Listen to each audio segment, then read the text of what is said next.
Joe Biden also believes that vaccination should be mandated by force of government and that you should have to show vaccination status to be able to participate in society. If you're trying to restrict people, impose mandates, if you're trying to ruin their jobs and their livelihoods and their small business, if you are trying to lock people down, I am standing in your way, and I'm standing for the people of Florida. So why don't you do your job? Why don't you get this border secure? And until you do that, I don't want to hear a blip about COVID from you. That was Florida's governor a week ago. Today, his state's cases are surging so badly, state and local officials had to ask the feds for hundreds of ventilators. Of course, the governor himself is one of those red state governors leading the charge against mask and vaccine mandates, as you heard him say. Thankfully, still with us, Robert Gibbs and Michael Steele.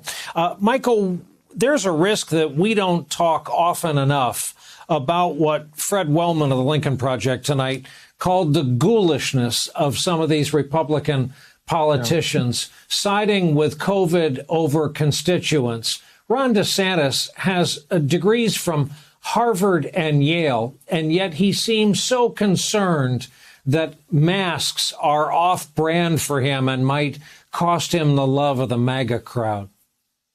Not a great ad for Harvard or Yale if that's the product at the end of the day when you're talking about public leadership, which is oxymoronic in this gentleman's case.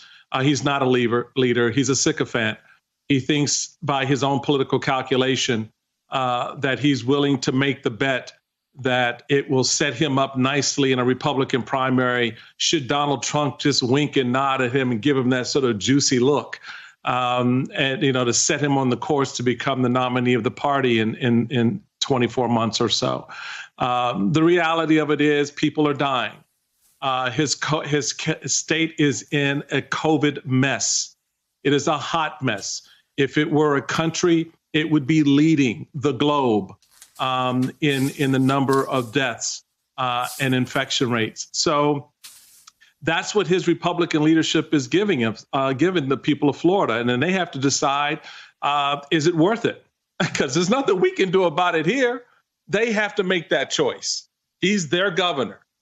And if he wants to tell a parent, I'm sorry, I don't give a damn that your child is going to go to a school that may or may not have some kids in there or teachers or bus drivers who have the COVID. That's not my problem, because that's essentially what he's saying. So they have to decide if they're okay with that. And if they are, then we need to just stop talking about it and take care of the states that want the help, need the help to make themselves whole, because it's a waste of time otherwise, Brian. This is just a wasted conversation. Robert, I got about 60 seconds remaining. Talk about the fact that the true political courage we're about to see on display is going to be local officials, state and local officials, including school boards that have to go against their Republican governors.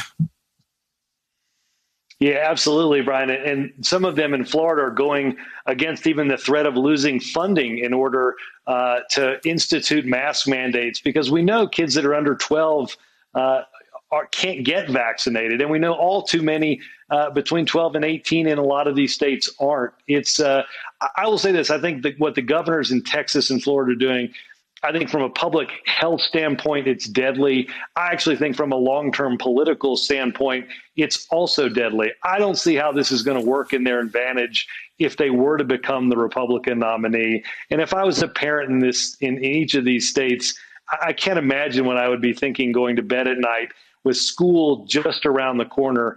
I'd want my child to be protected. We shouldn't be having to choose between sending our children to school and making sure they're safe when they go.